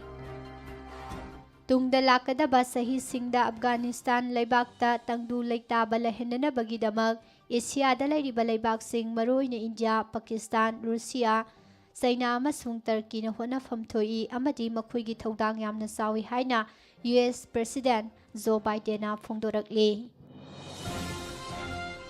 United States na Black Sea da makhuigi warship deploy tawgani haina tawrum kibadu cancel tawkhre haina Turkish official singna phongdokre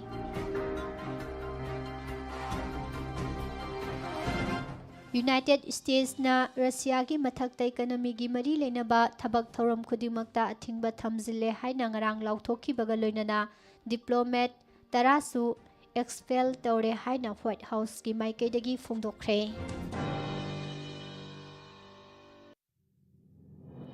Iraqi awang thangba sarukta Irvir International Airport manakta laiba US Landmi singi base camp ta drone siznaduna attack sa tharakre haina regional government KRG na phongdorakli Russia na Ukraine da yamna toina threat tawrakhibaga loinana Ukraine gi saruk kharada sauna amang ata thohalakpa yai haina ki halakre Saudi Arabia gi oil giant Aramco da attack sathaduna maihau langpok thohon kibadu Yemen da base tawba Houthi rebel nani haina group asigi wangangloi amana phongdorakli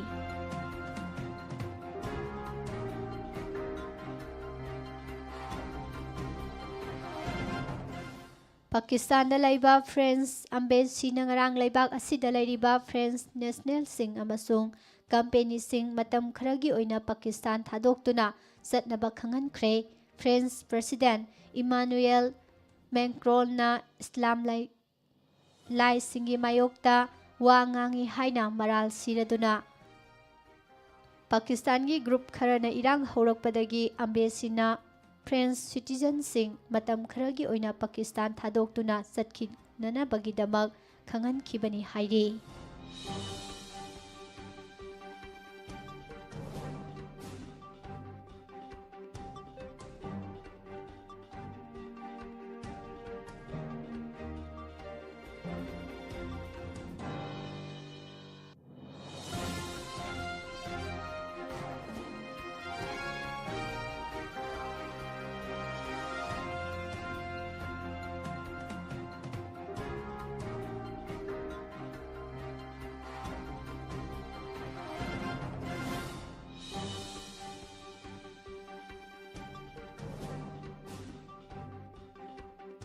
Hauze mo sanabagi pau khaminasi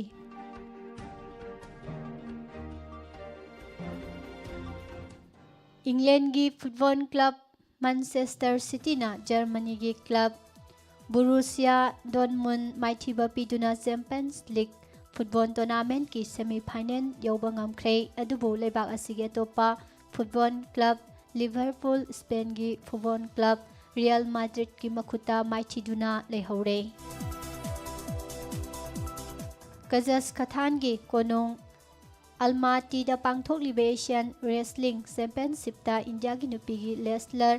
Sarita Morna keji 58 gi category da mahangna mamang gi sahida phangkiba title ado defend tawba ngamkhre District Football Association Thawana Sinduna Wangjingi Kodompokpi Sports Complex ta pangthokpa El Memza Memorial Super League 2021 gi ngarang sanakiba match amada YDC na si DU Sibu maithiba pikre aduga atopa match amada SWY Sibu WYFC gi makuta maithi hore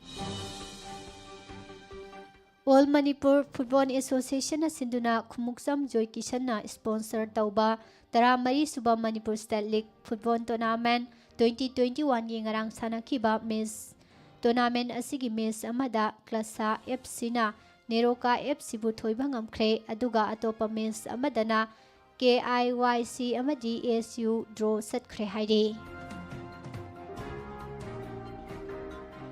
ꯂꯥꯡꯃꯩꯗꯣꯡ ꯃꯃꯥꯡ ꯂꯩꯀꯥꯏ citizen ꯀ꯭ꯂꯕꯀꯤ football ꯁꯥꯟꯅꯔꯣꯏꯁꯤꯡꯗ uniform ꯑꯃꯗꯤ ꯁꯥꯟꯅꯕꯒꯤ ꯑꯇꯣꯞꯄ ꯄꯣꯠꯂꯝꯁꯤꯡ ꯌꯦꯟꯊꯣꯛꯈ꯭ꯔꯦ ꯍꯥꯏꯔꯤ꯫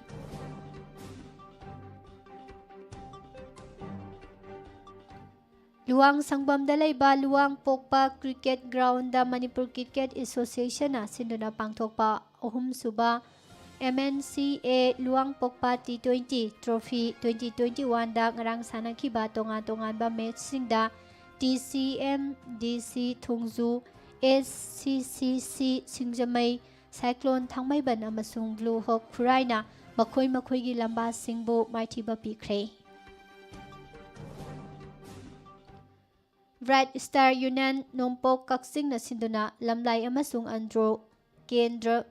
Village wise men's open seven a side football tournament 2021ꯒꯤ 8ꯁꯨꯕ ꯏꯕꯨꯙꯧ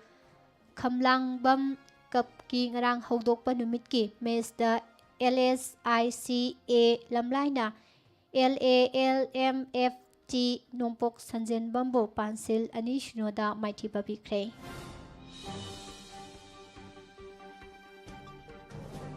ꯏꯟꯗꯤꯌꯥꯒꯤ ꯅꯨꯄꯤꯒꯤ ꯐꯨꯠꯕꯣꯜꯒꯤ ꯅꯝꯕꯔ 1 ꯒꯣꯜꯀꯤꯄꯔ ꯑꯣꯏꯔꯤꯕ ꯑꯗꯤꯇꯤ ꯆꯧꯍꯥꯟꯅ ꯑꯥꯏꯁꯂꯦꯟꯗꯒꯤ ꯐꯨꯠꯕꯣꯜ ꯀ꯭ꯂꯕ ꯍꯃꯔ ꯕꯦꯍꯥꯔꯗꯤꯒ ꯈꯨꯌꯦꯛ ꯄꯤꯅꯗꯨꯅ ꯏꯟꯗꯤꯌꯥꯒꯤ ꯅꯨꯄꯤꯒꯤ ꯐꯨꯠꯕꯣꯜ ꯄꯨꯋꯥꯔꯤꯗ ꯑꯅꯤꯁꯨꯕ ꯁꯥꯟꯅꯔꯣꯏ ꯑꯣꯏꯅ ꯌꯨꯔꯣꯞꯀꯤ ꯄ꯭ꯔꯣꯐꯦꯁꯅꯦꯜ ꯐꯨꯠꯕꯣꯜꯗ ꯁꯥꯟꯅꯕ ꯉꯝꯒꯗꯧꯔꯤ꯫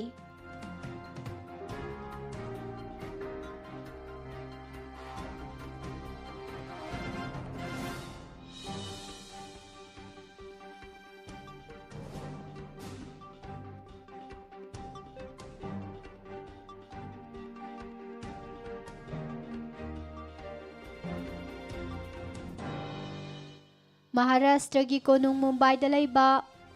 ꯋꯥꯡꯈꯦꯗꯤ ꯁ꯭ꯇꯦꯗꯤꯌꯝꯗ ꯉꯔꯥꯡ ꯁꯥꯟꯅꯈꯤꯕ Indian premier league T20 cricket tournament 2021ꯒꯤ 8ꯁꯨꯕ ꯃꯦꯆꯇ ꯔꯥꯖꯁꯊꯥꯟ ꯔꯣꯌꯦꯜꯁꯅ ꯗꯦꯜꯂꯤ ꯀꯦꯄꯤꯇꯦꯜꯁꯄꯨ ꯋꯤꯀꯦꯠ 3ꯗ ꯃꯥꯏꯊꯤꯕ ꯄꯤꯈ꯭ꯔꯦ꯫ ꯐ꯭ꯔꯦꯟꯁꯀꯤ ꯁꯤꯇꯤ ꯃꯣꯟꯇꯦ ꯀꯥꯔꯂꯣꯗ ꯄꯥꯡꯊꯣꯛꯂꯤꯕ ꯀ꯭ꯂꯦ ꯀꯣꯔꯠꯀꯤ ꯌꯥꯝꯅ ꯃꯔꯨꯑꯣꯏꯕ ꯇꯣꯔꯅꯥꯃꯦꯟꯠ ꯑꯣꯏꯔꯤꯕ ꯃꯣꯟꯇꯤ ꯀꯥꯔꯂꯣ ꯇꯦꯅꯤꯁ ꯇꯣꯔꯅꯥꯃꯦꯟꯠꯀꯤ ꯉꯔꯥꯡ ꯑꯉꯟꯕꯗ ꯁꯥꯟꯅꯈꯤꯕ ꯅꯨꯄꯥꯒꯤ ꯁꯤꯡꯒꯜꯁꯀꯤ ꯑꯍꯨꯝꯁꯨꯕ ꯔꯥꯎꯟꯗꯒꯤ ꯃꯦꯆ ꯑꯃꯗ ꯋꯥꯔꯜ ꯅꯝꯕꯔ 1 ꯑꯣꯏꯔꯤꯕ ꯁꯔꯕꯤꯌꯥꯒꯤ ꯅꯣꯚꯥꯛ ꯖꯣꯀꯣꯚꯤꯆ ꯒ꯭ꯔꯦꯠ ꯕ꯭ꯔꯤꯇꯦꯟꯒꯤ ꯁꯥꯟꯅꯔꯣꯏ ꯗꯥꯟ ꯏꯚꯥꯟꯁꯀꯤ ꯃꯈꯨꯠꯇ ꯃꯥꯏꯊꯤꯍꯧꯔꯦ꯫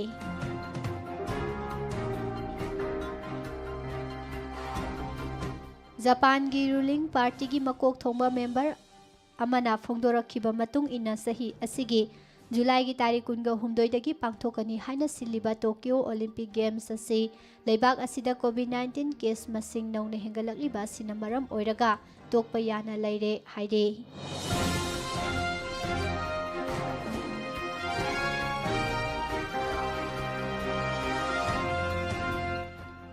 ꯌꯨꯔꯣꯞꯀꯤ ꯂꯩꯕꯥꯛ ꯑꯃ ꯑꯣꯏꯔꯤꯕ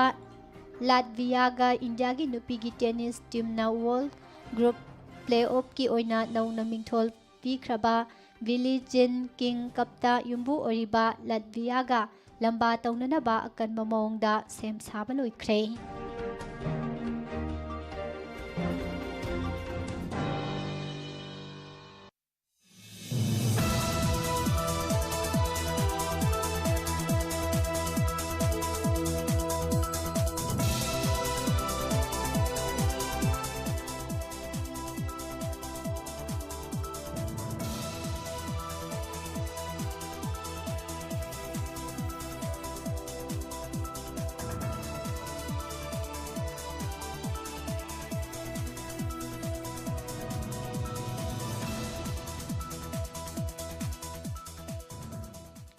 ꯏꯟꯗꯤꯌꯥꯒꯤ ꯃꯃꯤꯡ ꯂꯩꯔꯕ ꯁ꯭ꯋꯤꯃꯔ ꯁ꯭ꯔꯤꯍꯔꯤ ꯅꯇꯔꯥꯖꯅ ꯎꯖꯕꯦꯀꯤꯁꯇꯥꯟ ꯑꯣꯄꯟ ꯁ꯭ꯋꯤꯃꯤꯡ ꯆꯦꯝꯄꯤꯌꯟꯁꯤꯞꯇ ꯁꯔꯨꯛ ꯌꯥꯈꯤꯕꯗ ꯇꯣꯀꯤꯌꯣ ꯑꯣꯂꯤꯝꯄꯤꯛ ꯒꯦꯝꯁꯀꯤ ꯀ꯭ꯋꯥꯂꯤꯐꯥꯌꯤꯡꯒꯤ ꯃꯇꯝ ꯑꯗꯨ ꯌꯧꯒꯗꯕ ꯇꯥꯟꯖꯥ ꯐꯪꯕ ꯉꯝꯈꯤꯗ꯭ꯔꯦ꯫ ꯑꯃꯗꯤ ꯄꯣꯂꯦꯟꯗꯒꯤ ꯀꯤꯜꯆꯦꯗ ꯄꯥꯡꯊꯣꯛꯄ ꯋꯥꯔꯜꯗ ꯌꯨꯊ ꯕꯣꯛꯁꯤꯡ ꯆꯦꯝꯄꯤꯌꯟꯁꯤꯞꯇ ꯏꯟꯗꯤꯌꯥꯒꯤ ꯕꯤꯀꯥꯁ ꯁꯤꯡꯅ ꯌꯨꯔꯣꯄꯤꯌꯟ ꯌꯨꯊ ꯆꯦꯝꯄꯤꯌꯟ ꯑꯅꯤꯔꯛ ꯐꯪꯕ ꯉꯝꯈ꯭ꯔꯕ ꯕꯜꯒꯦꯔꯤꯌꯥꯒꯤ ꯌꯥꯁꯦꯟ ꯔꯥꯗꯦꯚꯄꯨ ꯃꯥꯏꯊꯤꯕ ꯄꯤꯕ ꯉꯝꯈ꯭ꯔꯦ꯫ ꯏꯟꯗꯤꯌꯥꯒꯤ ꯕꯤꯀꯥꯁꯀꯤ ꯀꯦꯔꯤꯌꯔꯗ ꯆꯠꯊꯔꯛꯂꯤꯕ ꯆꯦꯝꯄꯤꯌꯟꯁꯤꯞ ꯑꯁꯤꯒꯤ ꯃꯥꯡꯑꯣꯏꯅꯅ ꯏꯟꯇꯔꯅꯦꯁꯅꯦꯜ ꯀꯝꯄꯤꯇꯤꯁꯟ ꯑꯃꯈꯛ ꯁꯔꯨꯛ ꯌꯥꯈꯤꯕꯅꯤ꯫ ꯃꯍꯥꯛꯅ ꯆꯦꯝꯄꯤꯌꯟꯁꯤꯞ ꯑꯁꯤꯗ ꯒꯣꯜ ꯃꯦꯗꯜ ꯂꯧꯒꯅꯤ ꯍꯥꯏꯅ ꯀꯟꯅ ꯄꯥꯅꯔꯤꯕ ꯕꯜꯒꯦꯔꯤꯌꯥꯒꯤ ꯕꯣꯛꯁꯔ ꯌꯥꯁꯦꯟ ꯔꯥꯗꯦꯄꯨ ꯍꯤꯔꯝ ꯈꯨꯗꯤꯡꯃꯛꯇ ꯍꯦꯟꯗꯨꯅ ꯃꯥꯏꯊꯤꯕ ꯄꯤꯕ ꯉꯝꯈꯤ꯫ ꯆꯦꯝꯄꯤꯌꯟꯁꯤꯞ ꯑꯁꯤꯗ ꯁꯔꯨꯛ ꯌꯥꯔꯤꯕ ꯑꯇꯣꯞꯄ ꯏꯟꯗꯤꯌꯥꯒꯤ ꯕꯣꯛꯁꯔ ꯑꯟꯀꯤꯠ ꯅꯔꯋꯥꯜ ꯑꯃꯗꯤ ꯕꯤꯁꯥꯜ ꯒꯨꯞꯇꯁꯨ ꯃꯈꯣꯏꯒꯤ ꯂꯝꯕꯥꯕꯨ ꯃꯥꯏꯊꯤꯕ ꯄꯤꯗꯨꯅ ꯑꯅꯤꯁꯨꯕ ꯔꯥꯎꯟ ꯌꯧꯕ ꯉꯝꯈꯤ꯫ ꯃꯥꯡꯑꯣꯏꯅꯅ ꯅꯨꯄꯤꯒꯤ ꯕꯣꯛꯁꯔ ꯑꯅꯤꯁꯨ ꯃꯥꯏ ꯄꯥꯛꯈ꯭ꯔꯦ ꯍꯥꯏꯔꯤ꯫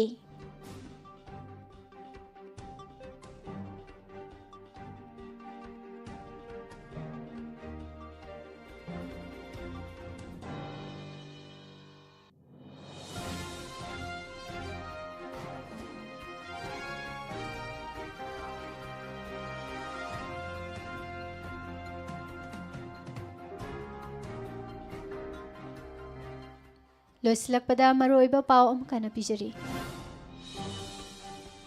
ꯑꯣ ꯍꯦꯅꯔꯤꯕꯨ MLA ꯑꯣꯏꯍꯟꯈꯤꯕ ꯔꯤꯖꯜ ꯍꯥꯏꯀꯣꯔꯠꯅ ꯆꯠꯅꯍꯟꯗꯅ ꯊꯝꯗꯨꯅ ꯏꯔꯥꯕꯣꯠꯄꯨ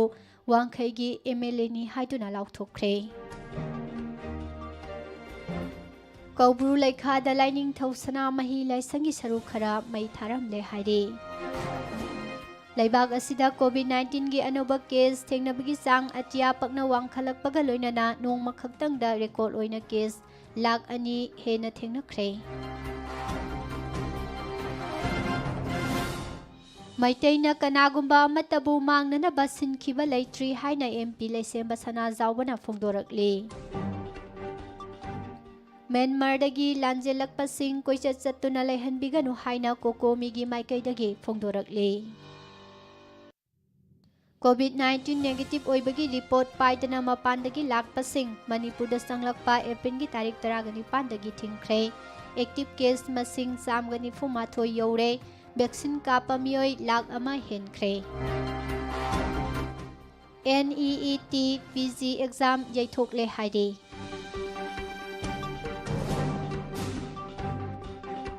ꯗꯣꯛꯇꯔ ꯁ꯭ꯌꯥꯝ ꯁꯨꯟꯗꯔꯒꯤ ꯃꯊꯛꯇ ꯂꯩꯉꯥꯛꯅ ꯐꯥꯏꯜ ꯇꯧꯔꯛꯄ ꯑꯄꯤꯜ ꯍꯥꯏꯀꯣꯔꯠꯅ ꯑꯃꯨꯛꯀꯁꯨ ꯗꯤꯁꯃꯤꯁ ꯇꯧꯈ꯭ꯔꯦ꯫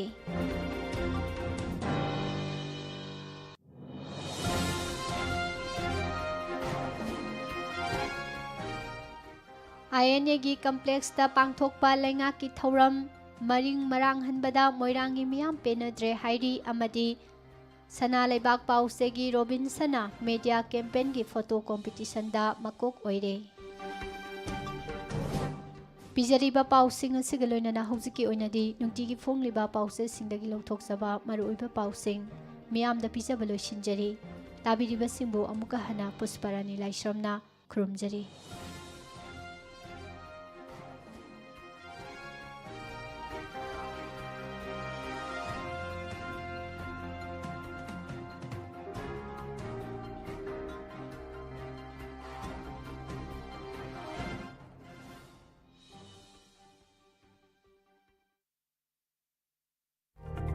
ꯂꯥꯏꯌꯦꯡꯖꯔꯤ